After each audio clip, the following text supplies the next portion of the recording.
Do you write your best lyrics when you feel most low? No, no, not necessarily. I think I write my best lyrics on the beach, or in the sunshine. I get really inspired in those moments, but So no, I don't believe in this kind of in this cliche of the artist having to suffer in order to create something that's worthwhile consuming or listening. Oh, very much so. As much as the sex, drugs, and rock and roll thing, lifestyle is a cliche. It's these things which are sort of attached, I think, to artists and to musicians, which ultimately contributes to what I believe to be some kind of lack of respect, really. Because when you consider modern capitalism, we seem to be the only people that are expected to give our art away for nothing, to kind of to work really, really hard, and then to have our music stolen, and and to be seen as a bit of a dick if one says anything about it, And I think this whole idea of kind of, well, you're a musician, so it's drugs and groupies and it's not work and all of this, this idea behind it, kind of thing. You should be grateful for what you have, It doesn't matter that we don't want to buy your music anymore, that you've really worked really hard to make something really quite beautiful. Thank you very much. I'll have that for free. You don't walk into, the Louvre and just pick up a painting, It seems that you are very engaged in this kind of corporate thing. Well, it affects us directly, I just find it insulting. I mean, you go to the bakers, you expect, it costs money to buy the ingredients to make the bread. You have to buy the bread. Otherwise your baker will not be able to put food on the table and, a roof over his head and send his kids to school. Why is it any different for us?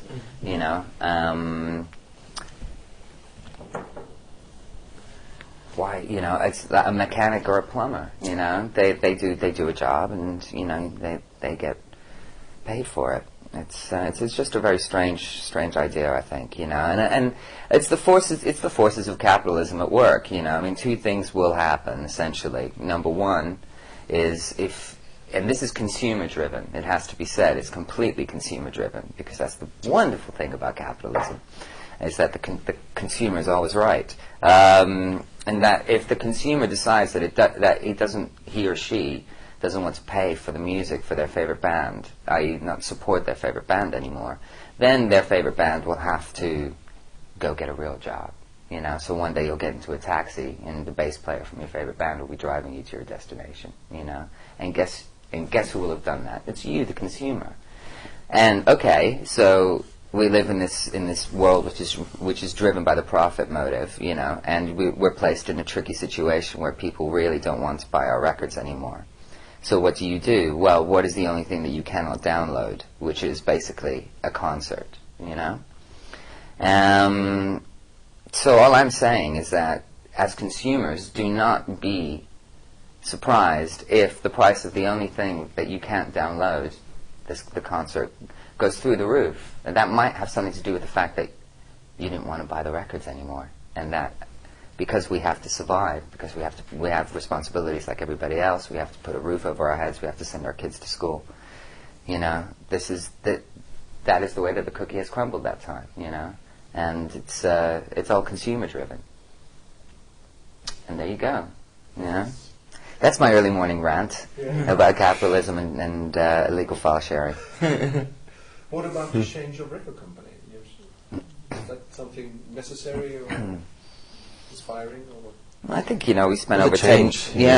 Everything we wanted to do this time around, we wanted to do it differently, and so we spent over 10 years on a major label, and felt that it was been there, done that. Yeah. T-shirt. And I felt that we kind of just really wanted to kind of find the spirit once more, the kind of passionate spirit that sort of existed in the hearts and minds of the people who signed us originally to a major label and then subsequently, quite soon afterwards, got fired. I suppose because they were sort of too into the music and not watching the numbers enough, not concerned with the profit motive enough, you know. And we just wanted to find people around the world who were as passionate about this band as we are, and I think we've done so.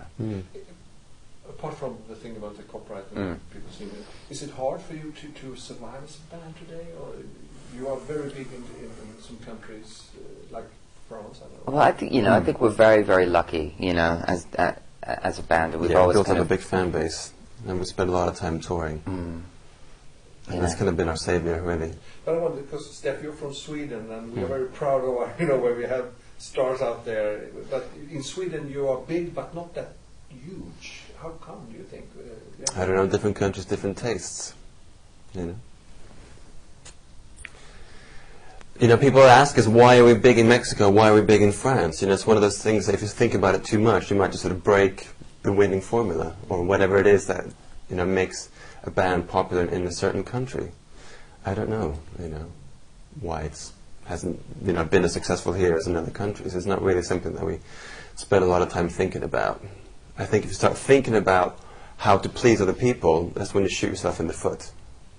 You know, I think if you have to make music that resounds with you emotionally as a person and as a band.